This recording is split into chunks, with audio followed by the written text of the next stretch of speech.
So last week we talked about box and whisker plots, yeah? Today we're going to do a bunch of different ways to graph stuff. So you have to know a lot about box and whiskers, and you just kind of have to know a little bit about the rest of the stuff. So that's all we're doing today. We're talking about a bunch of different ways to like visualize or represent your data. So a lot of these you've probably seen before. I mean, you did them like maybe in elementary school or middle school, so it shouldn't be brand new stuff. Yeah. So the first one we're going to talk about is stem and leaf plots. Have you heard of those before? Yeah, you did those in like elementary school, right? So with stem and leaf plots, you have a stem, you have a leaf. Each data value is split into your stem and your leaf.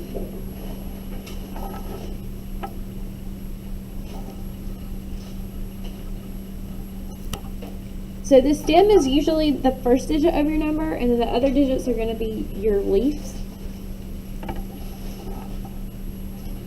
So the stem is usually the first digit.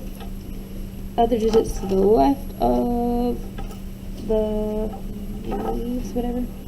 The rest is the leaves and the index.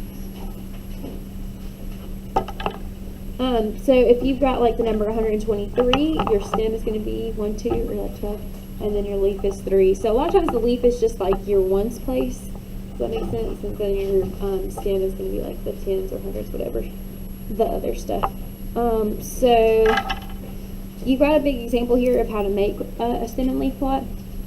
So it gives you a bunch of math scores, and then you basically just take your 10 place, like if you have the number 38, that's your stem, the 8 is your leaf, and you just split them up and make it that way.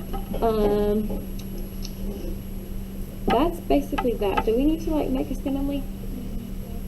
Are we okay? All right. So the next one is a dot plot. So this is a dot plot.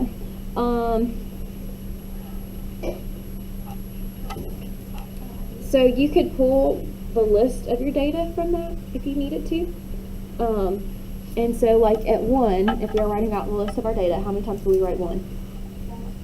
Twice. Why? Because there's 2 dots. Yeah, is that okay? So that's basically all you need to know from that. So if you were just looking at your dot plot, could you find the mode? Yeah, right. Could you find the mean super easily? Just by looking at it, you could find the mean? No. What about the median? It wouldn't be super easy, but you could find it, right? Because this is essentially a list of our data. So you could mark out dots at a time until you got to the middle. So you could find it. What about your range? Could you find your range just from looking? Yeah. Does that make sense? Little things like that. So it wants us to list out our data here. We'll start doing that, I guess. We'll do that. So what would all of these numbers be? Are you sure? Why would it be 0.5? Between 1 and 2, do we have a number? Do we have something between 1 and 2? 1.5, so if you go like 1 over, is that going to be 0 or 0.5? 0.5, does that make sense? So I'm going to put that in there because we didn't know that. This would be 1.5, 2.5, 3.5. Okay, so if we're going to list out our data, we would have 0.5 how many times? 5, 6 times. Oh my goodness. 2, 3, 4, 5, 6. And then how many times are we going to write 1? Twice. How many times do we write 1.5? 1.5 happens 3 times. How many times do we write 2? Just once. How many times do we do 2.5? 2 times. How many times do we have 3? 2 times. How many times do we have 3.5?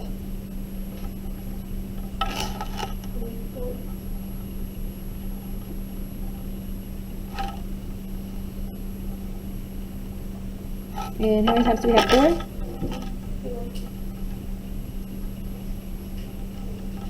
Yeah.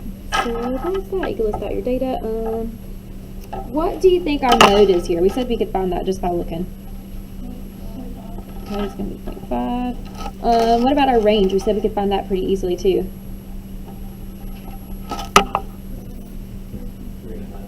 How'd you get 3.5?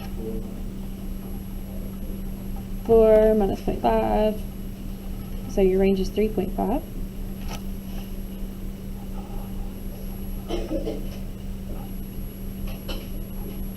We could find the median. Do you want to do that? Yeah, let's do that real quick. So you can just mark out the dots. So like this one and this one. This one and this one until we get to the middle. The median.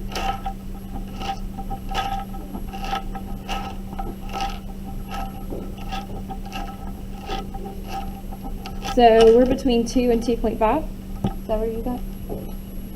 Yeah, somewhere in here. So that's going to be between 2 and 2.5.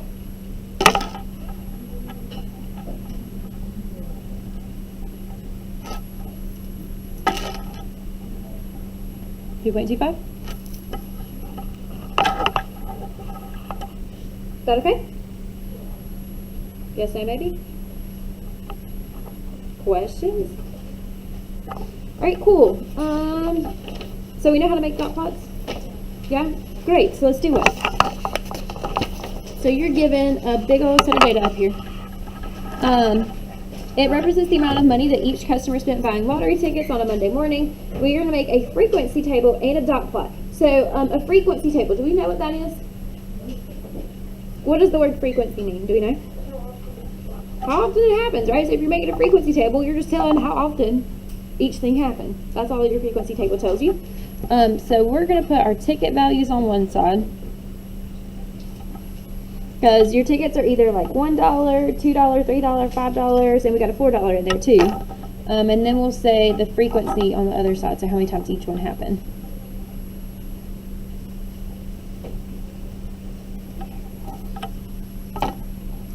So for our $1 tickets, $2 tickets,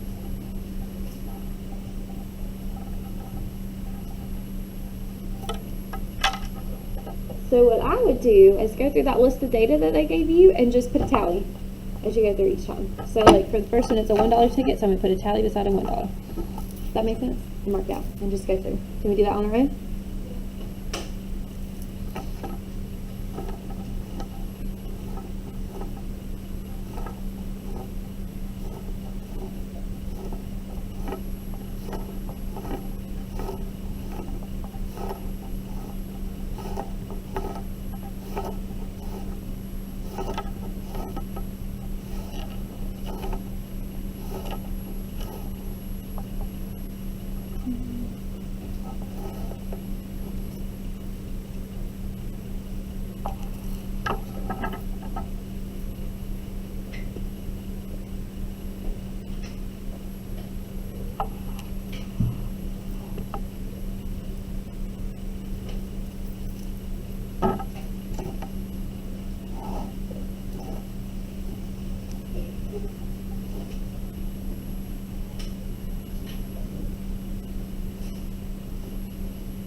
So once we've got that frequency table made, it's going to be really, really easy for us to make a dot plot.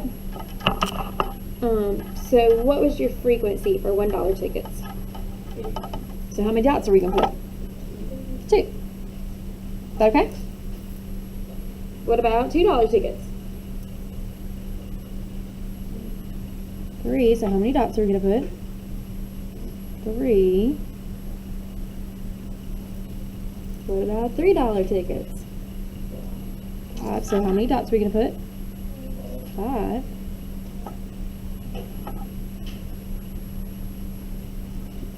$4 tickets?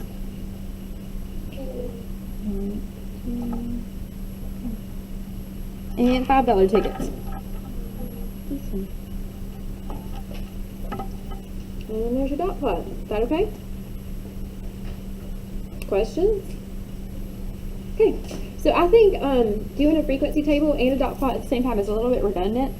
So like on your homework when you have to do one, you don't have to make this first if you don't want to. You can just go ahead and set up your dot plot and then just do your dots and set up your tallies. Does that make sense? So however you want to do it is fine. We're going to do the exact same thing for the next one.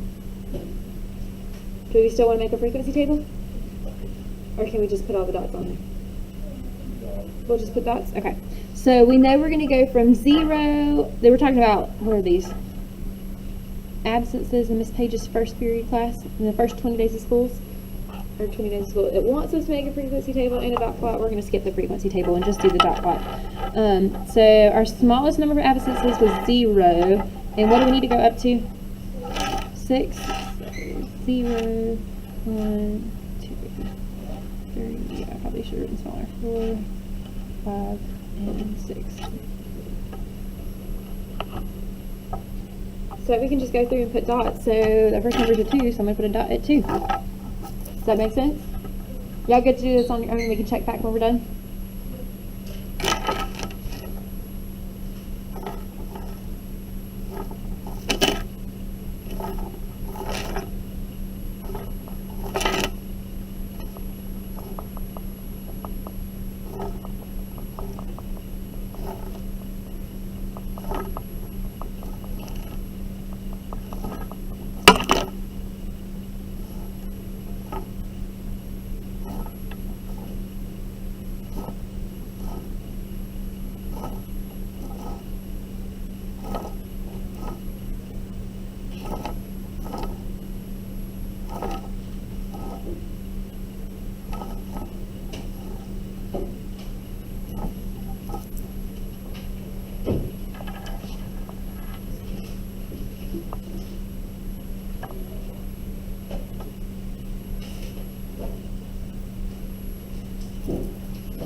Questions on that? We all right? Okay, cool. So dot plots are going to be most useful when you have small sets of data. If you have like 100 and some dots, is that going to be fun? Sit there and plot those little dots, right? It's going to be really tedious. So when you have larger sets of data, a histogram might be a little more helpful. And histograms are really similar to bar charts. Have we done bar charts before, or like bar graphs? Yeah, we know what those are. So histograms are very, very similar to that. They touch, the bars touch, and on the bottom, instead of it being just like 0, we have a whole, like a bin, is what we call them. And so it's like an interval. So anything that falls in between 0 and 10 is going to go in that bar, or whatever you make your intervals, or your bin width. That's what we'll call it later. So a histogram is going to group your data into intervals. So the number of data values in an interval is called the frequency of the interval. So just like we made our frequency chart before, it still might be helpful to make a frequency chart for your histograms. I think you need to make a frequency chart for sure for a histogram, because you can't just like put a dot or like go halfway up on a bar. You got to see how far you're going to make that look right. And then your vertical axis is always going to display your frequency. There's an example of what it should look like when you're done. Okay? Questions? Y'all want to try one? Yeah, okay. So let's do that. So the following data that we've got are the ages of 20 teachers at Wheatmore. So we're going to make a frequency table, and then we got to pick our bin width based on our frequency table. But can we, instead of a frequency table, is it okay if we do a stem and leaf plot? Yeah? Okay, so I want to do that because for our bins, it's probably going to be most helpful to have like teachers in their 20s, teachers in their 30s, teachers in their 40s. Does that make sense? So a stem and leaf is going to be a little bit easier for us to make, I think, instead of like a frequency table. Because if we did a frequency table, then you would put like 23 and you'd have one tick mark, and like 25 and you might have 2. It's just not going to be as easy to see the data that way. So we're going to do a stem and leaf plot. So our stem, we said, was going to be like your first digit, and then your leaves are the ones after that. So we know that we've got stems of 2, 3, 4, and 5. So if we've got the number 23, the stem is 2, and your leaf is what? 3. Is that okay? So then for 25, we'll write a 5. And another one, because there's 2 25s.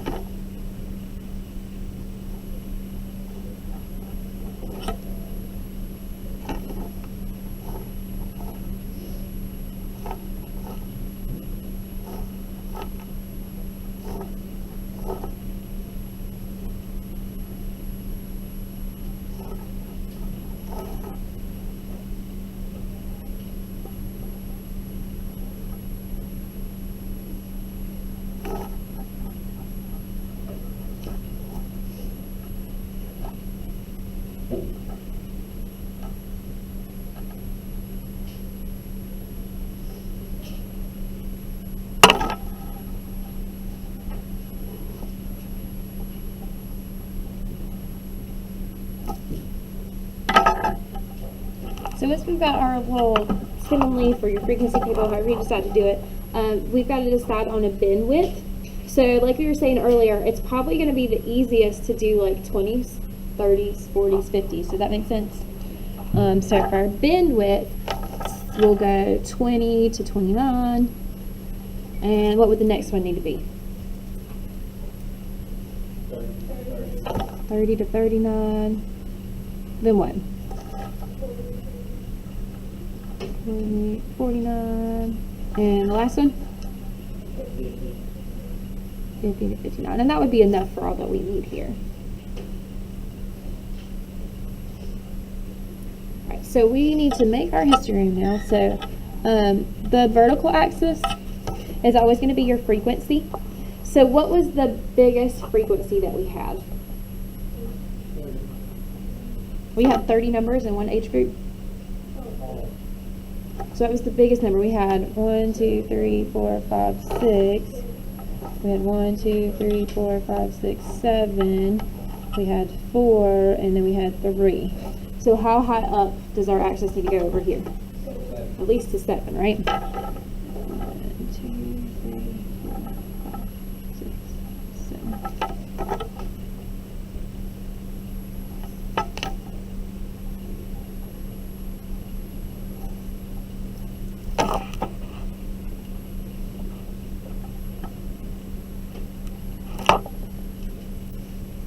And then on the bottom, we'll put our little bins.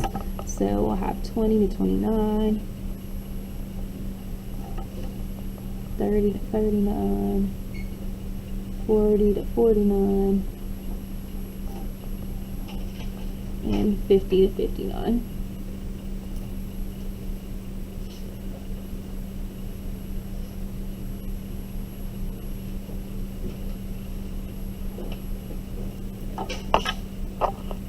So what's our frequency for the 20s? 6. So that means our bar is going to go all the way up to what? 6.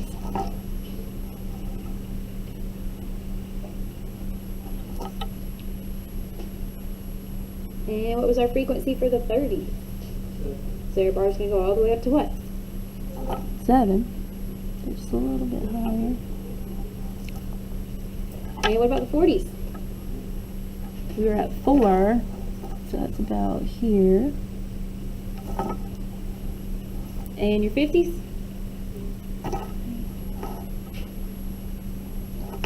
And typically they would shade these in. I don't particularly care if you do that or not, but.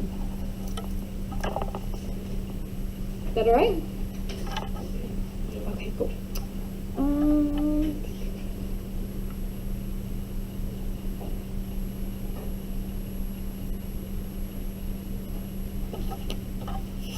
So I'm going to show y'all how to do this on the calculator. Is that okay? Yeah. Alright, so on your calculator, clear everything out. How are you going to do that? Control N. And we're going to go into lists and spreadsheets.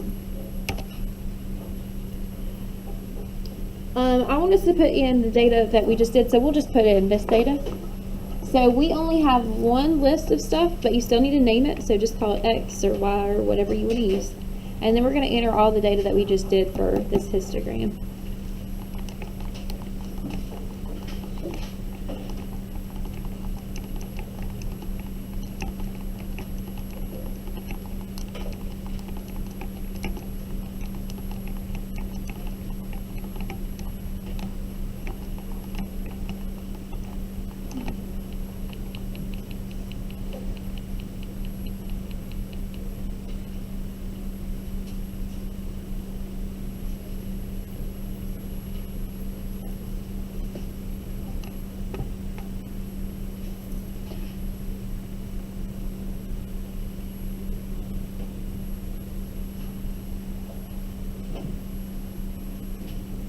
So once you've got that data entered, do you remember how when we ran linear regression, we had to like go back up to the top and be in an empty box? That's what you need to do again. So your screen needs to look like mine once you get all that stuff typed in.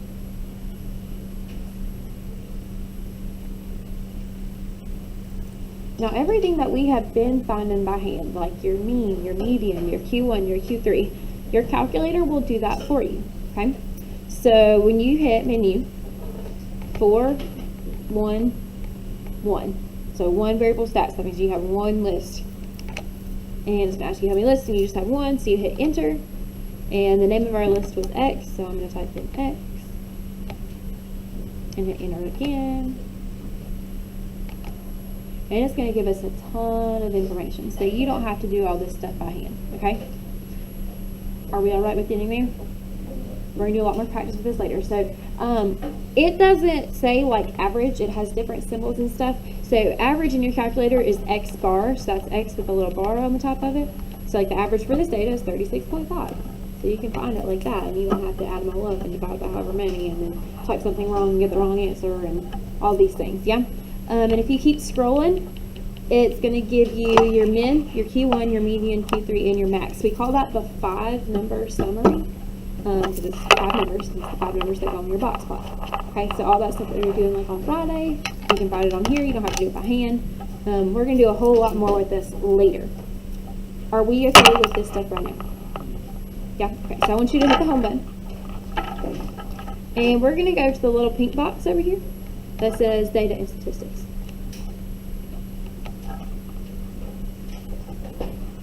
And what we're going to do on the bottom, do you see where it says click to add variable? We're going to click there. And our variable was X because that's the only list of data that we had, so we're going to hit enter there. And what did it make for you? What is that called? Dot plot. So, do you have to really know how to do a dot plot by hand? There you go. There's your dot plot, okay? So if you hit menu and you go to the first option there, plot type, guess what? You can pick like all the things, like a box plot. Boom, there's your box and whisker. Is that okay? And so all the things on your box and whisker that you have to know, if you hover, it tells you exactly what they are. So you don't have to do any of that by hand, okay? So that's all there. We're going to hit menu again and plot type. This time I want to pick histogram. So that's like what we just made. So there's our histogram. They had different bin widths than we did, right? Because we just did it by like the 20s, the 30s, whatever. So if you go to menu and we're going to choose plot properties this time, then you can change your bin widths under histogram property. So is it bin settings? Yeah, it's bin settings. And then we want to do equal bin width. We want our width to be 10 because that was how far we went, right? 10 years in the 20s, 10 years in the 30s. So we're going to change that to 10. Change your alignment to 20. And then that should look basically just like what we had. You may have to like zoom out a little bit so you can zoom on here just like we do on your regular graph pages.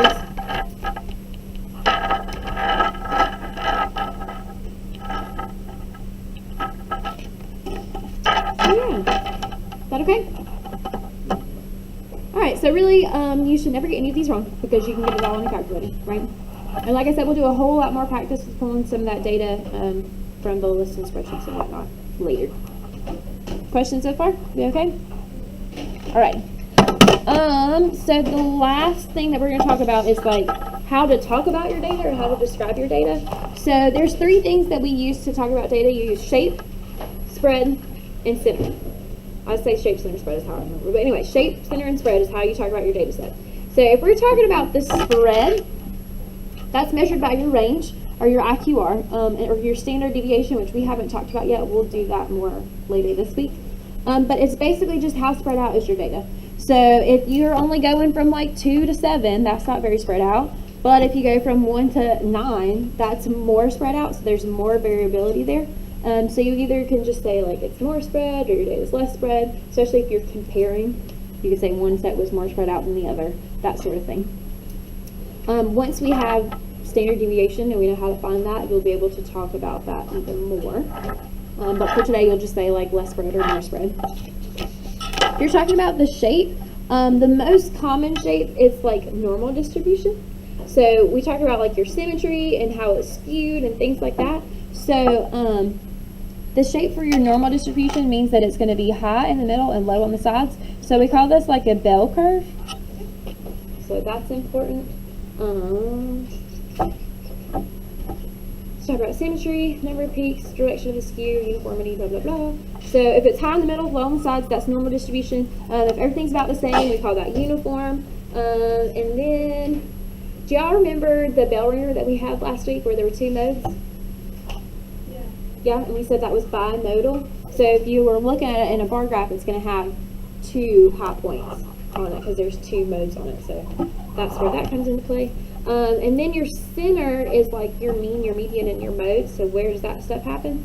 And it's usually the high points of your data. So like if it's a normal distribution, your mean, median, and mode are all going to fall somewhere towards the center. If your data is skewed one way or the other, it's going to affect those. So you describe the skew based on where the tail is. So if it's like you got a tail on the left, it's skewed left. If your tail is on the right, it's skewed right. So I'm going to highlight that just so we know where that's coming from. It's skewed left because the tail is on the left, and it's skewed right because your tail is on the right. Questions right now? Alrighty, so then we're going to talk about some and then we'll be done. So if we flip over to the back, oh, that's your picture of your bimodal distribution. So again, that just means you've got two modes.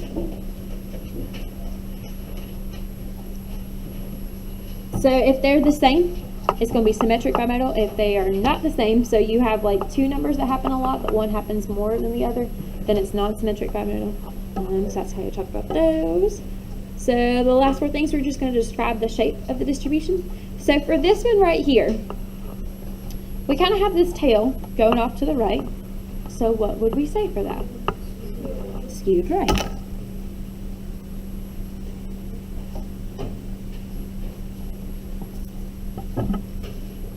For the second one, it's kind of hard to tell, but all those bars are about the same height.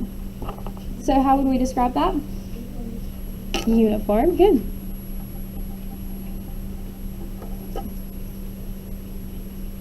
What about the third one there? Non-symmetric. What else? You got it.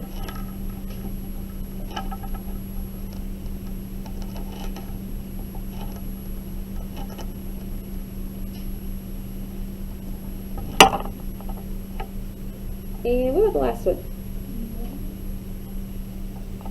I think you could say normal, or you could say it's skewed left because we kind of have that tail going down here. I think I could argue either one. I'm going to put skewed left. Do y'all think it's more skewed left or normal? What do you think? Skewed left? Yeah, just because we got a little bit more happening on this side. But I think you could argue either way on that one. Is that alright? Questions on anything?